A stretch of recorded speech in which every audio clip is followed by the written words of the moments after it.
On today's episode of Locked On Oilers, On Ice training camp has started today. Our first look at the lines for the Edmonton Oilers heading into next season. Plus, we are on McLeod 9. Ryan McLeod finally re-signs with the Edmonton Oilers. What does that mean for the Oilers, and what does that mean for McLeod moving forward? All that and much more on today's episode of Locked On Oilers. You're Locked On Oilers, your daily podcast on the Edmonton Oilers. Part of the Locked On Podcast Network, your team every day. Hello and welcome back to the Locked On Oilers podcast. I'm your host and former Oilers game day producer, Brett Holden. As mentioned on today's episode, we are going to start off with Ryan McLeod re-signing with the Edmonton Oilers. What does that contract look like, and could it bite the Edmonton Oilers in the behind later on down the road? We will talk about that in just a second. Also on today's episode, on-ice activities started for the Edmonton Oilers in training camp. So what do the lines look like for the forward group who is out, who is on the surprise top six, it sounds like? It is very interesting to hear some of the chatter around the forward lines as well. We do have an injury on the back end for the Oilers defenseman, an interesting replacement on the top pairing for the Edmonton Oilers. We will talk about that and much more on today's episode of Locked On Oilers. Thank you so much for making Locked On Oilers your first listen every day. We are free and available wherever you find your podcasts. As mentioned, we are going to start off with Ryan McLeod, who signed a 1-year, $798,000 contract with the Edmonton Oilers today, finally running the end to the saga, I put in quotes, for the Ryan McLeod RFA sweepstakes almost, as everybody basically waited and knew that McLeod was going to re-sign with the Edmonton Oilers. But it's nice to see him re-sign on a team-friendly deal. Now, it is only 1 year, and if Ryan McLeod really plays out of his mind, that means he's also arbitration eligible next year. So his next contract could be worth a lot more next year, and as well could mean something a little more restrictive for the Edmonton Oilers heading into the offseason next year. To be honest with you, it seems more like fluff just to talk about something negative about the Edmonton Oilers contract. But it's nice to see Ryan McLeod willing to take that deal, as he even said he was willing to take less money to come back and play with this group because he sees a winning culture within the Edmonton Oilers. That's nice to have finally once again, and finally to have a young player who is also basically a homegrown talent for the Edmonton Oilers, selected in the second round by the Edmonton Oilers way back when, it feels like. But yes, nice to see the Edmonton Oilers invest as well in their youth, and it seems like a lot of people, I believe it was John Shannon saying on Oilers Now today, that the Edmonton Oilers have communicated this to Ryan McLeod, but do see Ryan McLeod as a very important cornerstone of the Edmonton Oilers in the future. And honestly, I have quite often said Ryan McLeod is Ryan Nugent-Hopkins 2.0, and there is a reason. The Ryan McLeod can play a full 200-foot game. He is fantastic in his own end, just upper echelon in his own end. In fact, he is better than 97% of the league on the penalty kill as a forward. That's fantastic. And as well, you can see just how much he can move the puck forward with his transition skills. He's a beautiful, beautiful skater. I mean, there's no other way to put it but beautiful skater for Ryan McLeod. I mean, sometimes I watch him, I go, is that Connor McDavid? Like, it genuinely, I get him confused with McDavid sometimes. He mentioned that the big thing going into the offseason was he wanted to shoot more, and that means score more goals. So in the offseason, he really worked on his shooting, and that just comes naturally as well when you have a puck and you're skating around during the offseason. So hopefully that'll be a nice little skill that he can develop over the next weeks, months, seasons, I guess, really overall. But so with that signing, yes, it's less than $800,000. It's at $798,000. You sit there and go, why? Well, barring a whole bunch of changes here for the Edmonton Oilers, it could mean that without making any moves, the Edmonton Oilers could be cap compliant. Now, for that to happen, and I just want to thank Puckpedia for doing all of this math, because I am not a math guy. I am a mouth guy, as you have probably found out. I am a very loud person.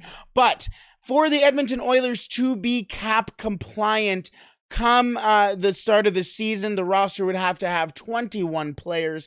Included on that roster would be Dylan Holloway, Philip Broberg, and one of Brad Malone or Greg McKegg. One or the other would have to be sent down, and one would have to make the team. And that would basically be because of the contracts that they have, league minimums, which would fit under the cap for the Oilers. However, on the flip side, if that does happen, that means 3 players would also not make the team.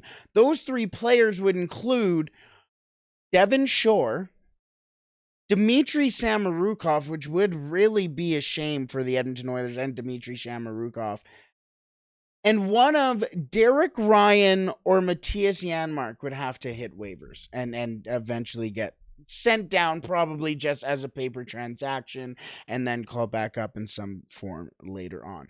All of that would mean the Edmonton Oilers are a grand total of $165 cap compliant. Yes, $165.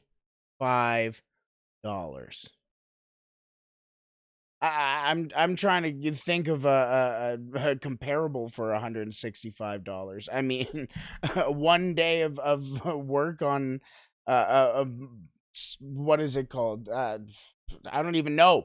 $165. Like, the Edmonton Oilers are under $200 under the cap limit right now as we speak. Barring, well, that would be what the opening roster would be with 21 players. That is crazy. But that is how the cap works. I mean, if the Edmonton Oilers would have had that extra $2 million in cap relief after Duncan Keith retired, it would be a different story. I'm sure also Ryan McLeod would have a different contract, but that's a matter of coulda, woulda, shoulda. It's in the past. I'm just mentioning it just to mention it. But that is a lot of finagling. And what if Samorukov forces his way onto the team? What if Desharnais? What if a Niemelainen force their way onto the team? That forces a lot of issues. This is the perfect world. The Edmonton Oilers are $165 under the cap limit. What happens when you get those surprises? What happens when a guy like maybe Jake Virtanen forces the Edmonton Oilers to give him a contract? Then there has to be a move somewhere. That's just what happens within training camp. But Ryan McLeod does re-sign with the Edmonton Oilers. Great news for Oilers fans. Great news for the Edmonton Oilers organization. So now with him officially re-signed with on-ice activities commencing today, what did the lines look like with Ryan McLeod on the ice for the Edmonton Oilers forwards? We will talk about that in just a second, but first, I want to talk to you about our partners over at BetOnline. BetOnline.net is your number one source for all your football betting info this season. Find the latest player developments, team matchups, news, podcasts, and in-depth articles on analysis on every game you can find. And as always, BetOnline remains your continued source for all your sport wagering information with live betting and up-to-the-minute scores for every sport out there. The fastest and easiest way in on all your favorite games and events, including MLB, NHL, NBA, MMA, boxing, and golf. Head to the betonline.net or use your mobile device to learn more now. BetOnline, where the game starts. Where we are going to continue today is with the Edmonton Oilers forwards, as mentioned numerous times already on today's show, that the Edmonton Oilers are back on the ice with their training camp on ice session. So with that means we get for the first time this season, we get line updates. So now on the Edmonton Oilers forwards, there was a little bit of a surprise with the top six for the Edmonton Oilers. The top six for the Edmonton Oilers looked like this. Starting training camp, Evander Kane on the wing with Connor McDavid and Kyler Yamamoto. And then on the second line, Zach Hyman on the wing with Leon Draisaitl and Jesse Puljujärvi. Jesse Puljujärvi starting training camp on the second line. Those top 6 minutes, I should say, that he was really pressing on over the offseason. He mentioned that he thought he was a top 6 forward. A lot of people said that the organization thought he was a top 9 forward, but the Edmonton Oilers are giving him top 6 at least minutes to start the training camp, and it seems like it is his spot to lose. Now, that means in the bottom 6, the third line for the Oilers is Ryan Nugent-Hopkins on the wing with Ryan McLeod and Warren Foegele. They also took some plays where Ryan McLeod played the left wing and Ryan Nugent-Hopkins played up the middle, so that is something to watch as well with Ryan McLeod, playing on the left wing. And then on the fourth line for the Edmonton Oilers, Matthias Janmark, Devon Shore, and Derek Ryan. Some other interesting line skating for the Edmonton Oilers right now. Dylan Holloway, we'll kind of call it the fifth line for the Oilers. Dylan Holloway skating with Brad Malone and Jake Virtanen. An interesting little line there. A lot of energy and a lot of power on that line. The sixth line there, Reed Schaefer is skating with Greg McKegg and Xavier Bourgault. I really like that line. Some youth as well with some journeyman talent. I like that line there. Tyler Benson is skating with Seth Griffith and Luke Esposito. And the final line for the Edmonton Oilers at training camp today, Matvei Petrov skating next to Noah Philp and James Hamblin, who have been taking kind of shifts in between for the center spot. And on the right wing for that final line, Jake Chiasson for the Edmonton Oilers. Also out for the Edmonton Oilers on that forward group, Carter Savoy, who picked up an injury in Penticton. He is being evaluated and still sitting out for the Edmonton Oilers for now. Raphael Lavoie, a name that a lot of people have been waiting to hear a little bit about. Apparently he was expected at development camp, wasn't out there. Now is once again out for the training camp, which isn't fantastic. Now, the interesting thing with Lavoie as well is it seems like there isn't really exactly anything reported on his injury. It sounds like it might be a lower body, maybe in the knee or something like that, but that would be pure speculation, so don't take that as gospel. That's not 100% true. We will find out more tomorrow.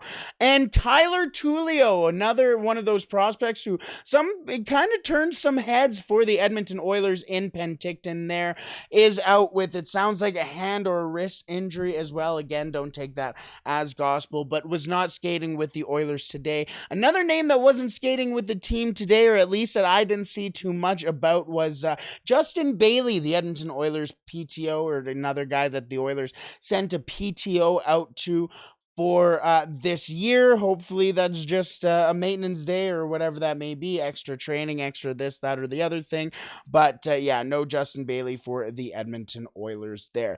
But let's get back to some of the line configurations for the Oilers. As mentioned, McLeod got some time on the left wing with the third line with Ryan Nugent-Hopkins and Warren Foegele. But the other interesting thing on that line to note is Warren Foegele on the third line on the right wing. He played right wing with the Carolina Hurricanes before coming to the Edmonton Oilers, so the Edmonton Oilers are pretty comfortable with him playing right wing and playing minutes there.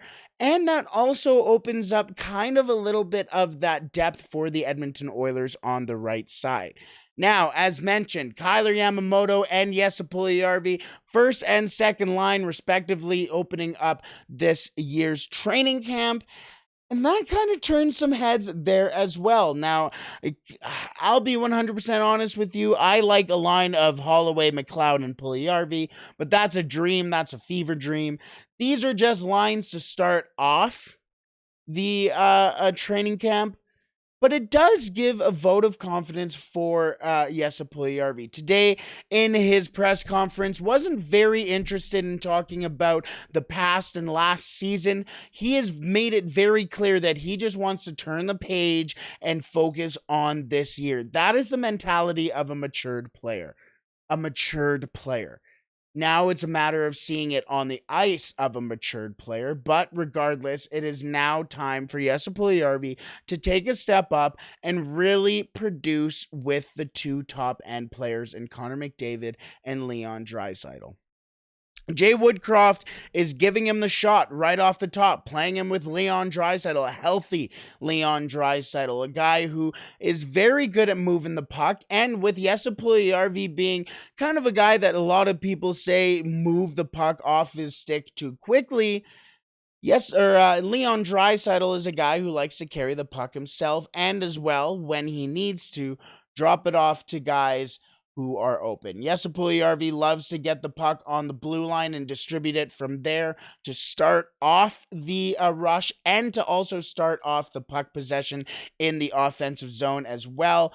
Leon Draisaitl can then get that or ease the pressure off of him by leaving it for Puljujarvi at the blue line and find open space. I think that's going to be a very good line. A lot of people kind of draw the comparison of having Yamamoto on that line with Draisaitl and consistently saying that Draisaitl is better with a speedy player. I think that's just the Edmonton Oilers in general. And if you don't think Jesse Puljujarvi is a fast skater or a good skater, I don't know what you're watching, because he's yes, maybe he looks like Bambi on the ice, but that's not his fault. The kid is like 6'4", 6'5", 200 pounds. Okay, give the kid a break. But Jesse Puljujarvi is very long strides. He has relatively quick feet. He can really cover offensive attackers as well with his stride and really break down angles like nobody else can. And as well, you can see what he does when in the defensive zone, but also in the transition game as well. I really like that line. And as well, a lot of people like to talk about Kailer Yamamoto. A lot of people like to talk about Kailer Yamamoto because he's a fantastic forechecker. He can play in his own end. He's a good penalty killer as well, but he just drives at 100 miles an hour all the time in the offensive end. As mentioned, I consistently bring up just how much he was missed in those final games, mostly in Game 4 against the Colorado Avalanche, where there was just no real forecheck for the Edmonton Oilers there, and that was mostly because of Kailer Yamamoto. Without Kailer Yamamoto, the Edmonton Oilers forecheck is next to non-existent. So Kailer Yamamoto up on that first line with Connor McDavid and Evander Kane will be instrumental. I really think that's a fantastic line, the right line to go with, because again, you have three guys who can do it all. Evander Kane is that just power forward who can score 40 to 45, maybe even, if all things go well, 50 goals depending on the season that he has, and also whether or not he stays healthy. He is also a guy that nobody wants to fight as well, a southpaw who can catch you with a left hand and put you to sleep like he did with Matt Cook when he was an Atlanta Thrasher. Yeah. Remember the Atlanta Thrashers? That's how long Evander Kane has been playing in the NHL. But of course, Next to Evander Kane, you've got a Connor McDavid, who is the best player in the world. And then you have a guy who's just going to go in to the dirty areas and do everything he possibly can to win that puck, not even to win that hockey game, even though winning the hockey game is the number one thing for Kyler Yamamoto. Winning that puck battle is just as important for Kyler Yamamoto. That is a fantastic first line for the Oilers. I am really looking forward to it. Obviously, as mentioned, we do have those lines of the Holloway, Malone, Virtanen, and Schaefer, McKegg, and Bourgault. The other guy, those are kind of the fighting for those last spots players there. But I would also put in Tyler Benson in that spot as well. I wonder if you could see Tyler Benson potentially making a fourth line extra player type spot for the Edmonton Oilers down the road, pending any cap space issues. But that is where the Edmonton Oilers forward lines are right now. What do you think of the Edmonton Oilers forward lines? Where does the Edmonton Oilers and Jay Woodcroft need to do some finagling? Do you want to just wait and see how they do in games first? What do you think? What are your thoughts with the Edmonton Oilers forward core? Again, I kind of dig it. Kind of want to see some changes down the road, but we shall see as things continue on. That was the forward core. Let's move on to the back end and the defense in just a second. But first, I just want to thank you for making Locked On Oilers your first listen every day. Now for your second listen, make sure you tune in to Locked On NHL. Locked On experts give you a daily 30-minute podcast on all things NHL all year long. Stay up to date on all things in the hockey world with Locked On NHL, your daily 30-minute NHL podcast. Now we move on to the back end for our final period of today's episode. And on the back end, and basically how you would expect it for the Edmonton Oilers, some interesting, notable names that aren't in the lineup for the Edmonton Oilers. Hopefully we see them skating tomorrow.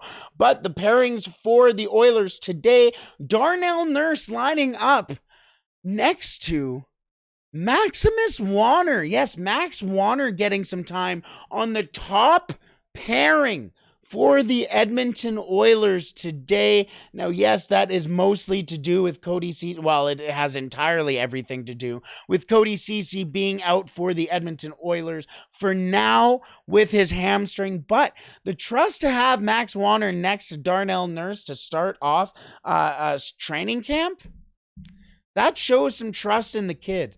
I'm very impressed with the trust that the Edmonton Oilers have shown with Max Wanner and just how willing they are to really thrust him into important spots. So Max Wanner with Darnell Nurse on the top pairing, and then Brett Kulak and Evan Bouchard on the second pairing.